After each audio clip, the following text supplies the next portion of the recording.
Welcome to Indo-Pacific Affairs, your gateway to understanding the strategic, political, and economic currents shaping the Indo-Pacific region. Join us as we navigate through in-depth analyses, insightful commentary, and comprehensive coverage of the critical issues at hand. Brought to you by Air University's Journal of Indo-Pacific Affairs. Disclaimer. The views and opinions expressed or implied in this podcast are those of the participants and should not be construed as carrying the official sanction of the Department of Defense, Department of the Air Force, Air Education and Training Command, Air University, or other agencies or departments of the U.S. government or their international equivalents.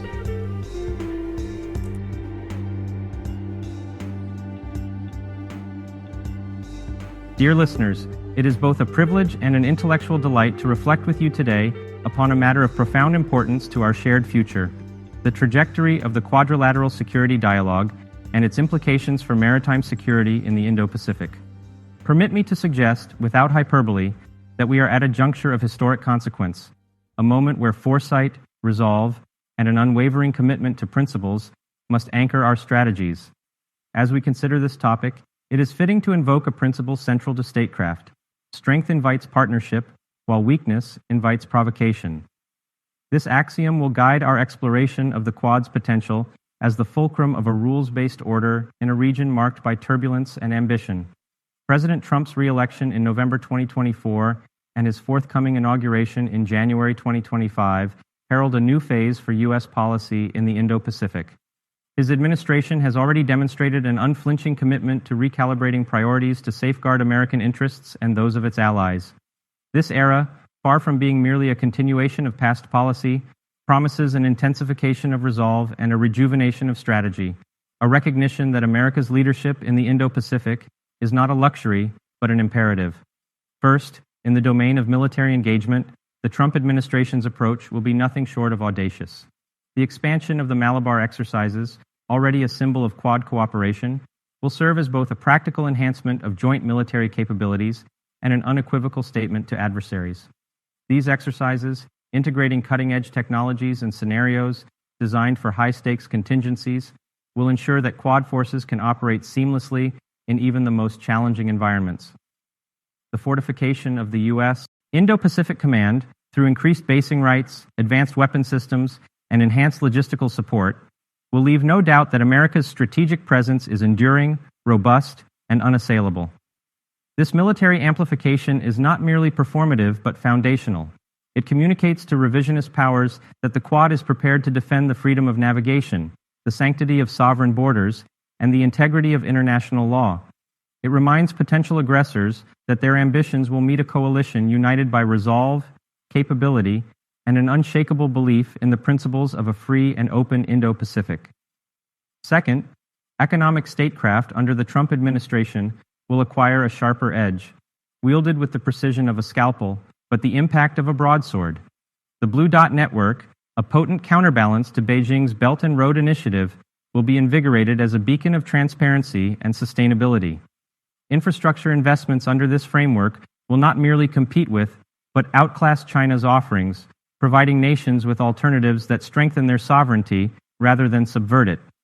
Tariffs, those much maligned yet demonstrably effective tools of Trumpian strategy, will reemerge, recalibrated to address both economic imbalances and strategic dependencies. By incentivizing Quad members to deepen economic integration and reduce reliance on adversarial supply chains, these measures will transform economic policy into a linchpin of strategic cohesion. The message to Beijing will be unmistakable. Economic coercion will not divide this coalition, but rather galvanize it. Lastly, the realm of technological cooperation demands particular attention in this new phase. The Trump administration will prioritize safeguarding the digital and technological frontiers that underpin both economic prosperity and national security. The Quad's collaboration in 5G development, artificial intelligence, and quantum computing will transcend mere innovation to become a bulwark against adversarial exploitation.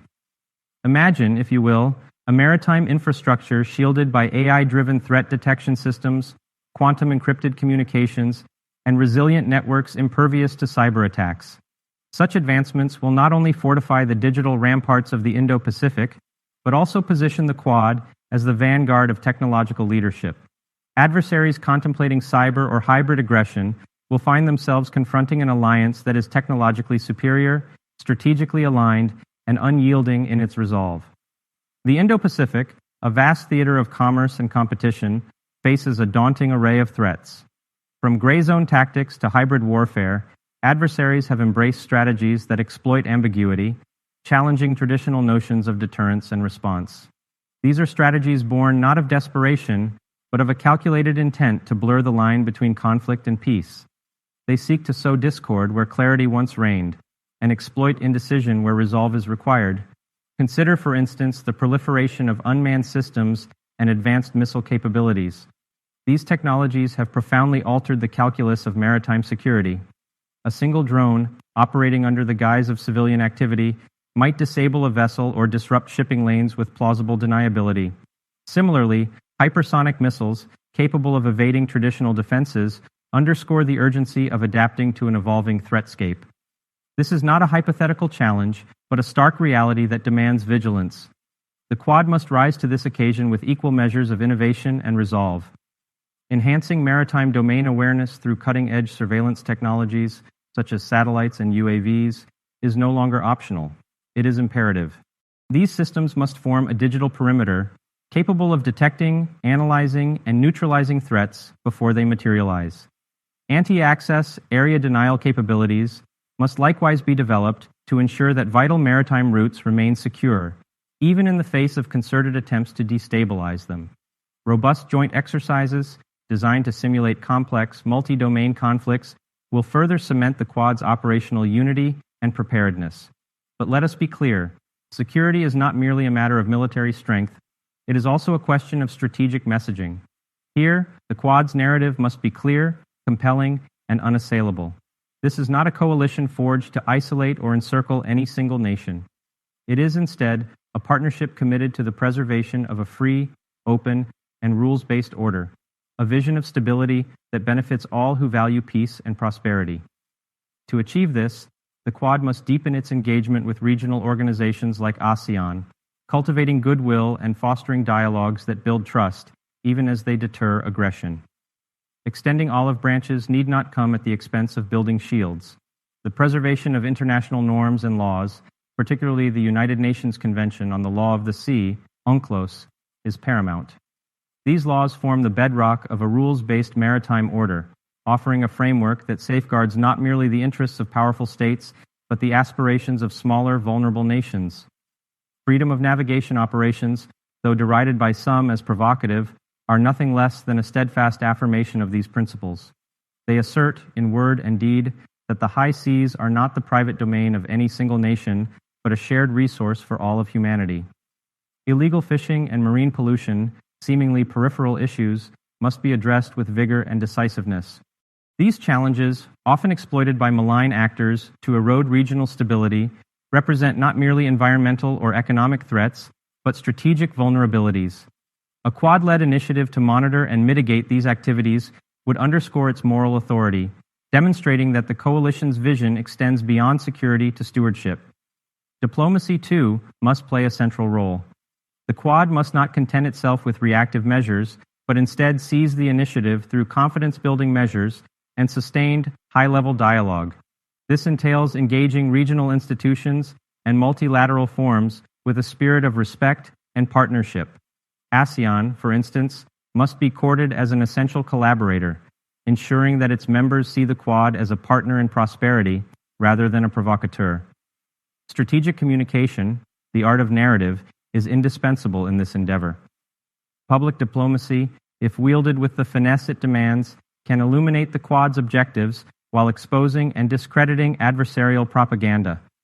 This is not merely a battle of words, but of credibility, and the Quad must emerge as the more compelling advocate for a vision of the Indo-Pacific that is free, open, and aligned with international norms. The appointments announced for President Trump's second term represent a coalition of minds uniquely positioned to shape the Quad's trajectory. Marco Rubio, as Secretary of State, will champion an assertive stance, advocating for a robust Quad partnership aimed at countering China's influence.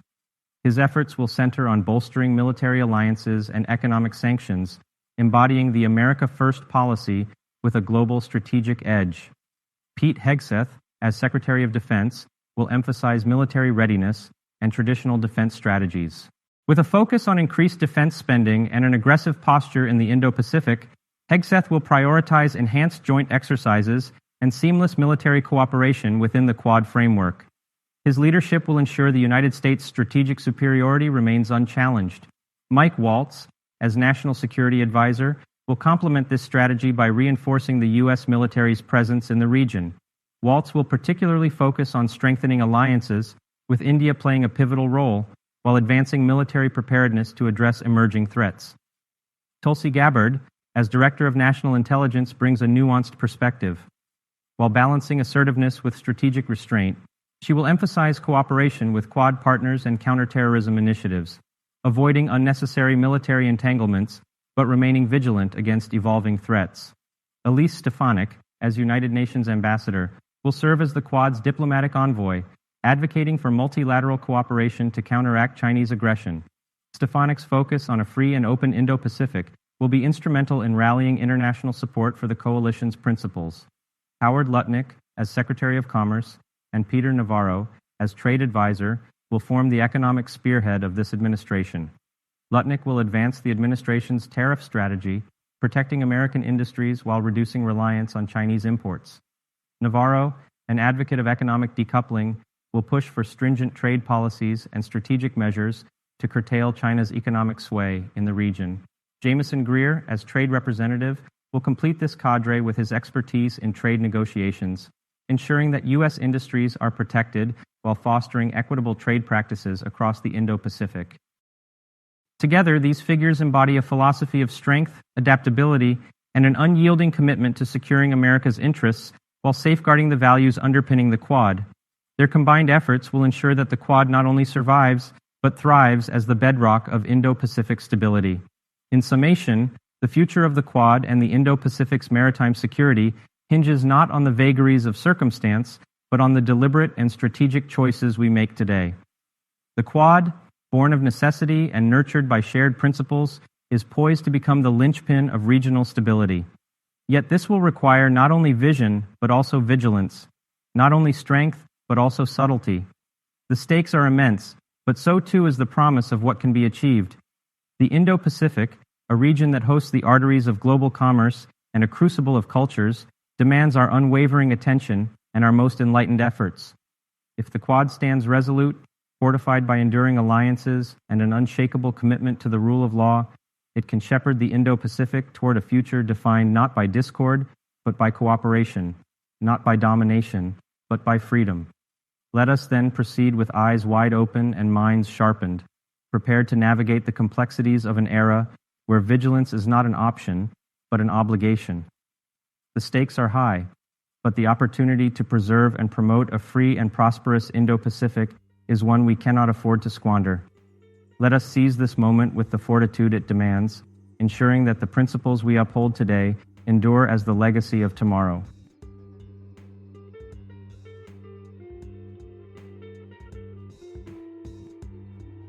Thank you for joining us on Indo-Pacific Affairs.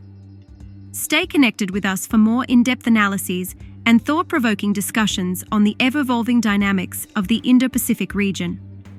Until next time, keep exploring, keep questioning, and keep engaging with the issues that shape our world.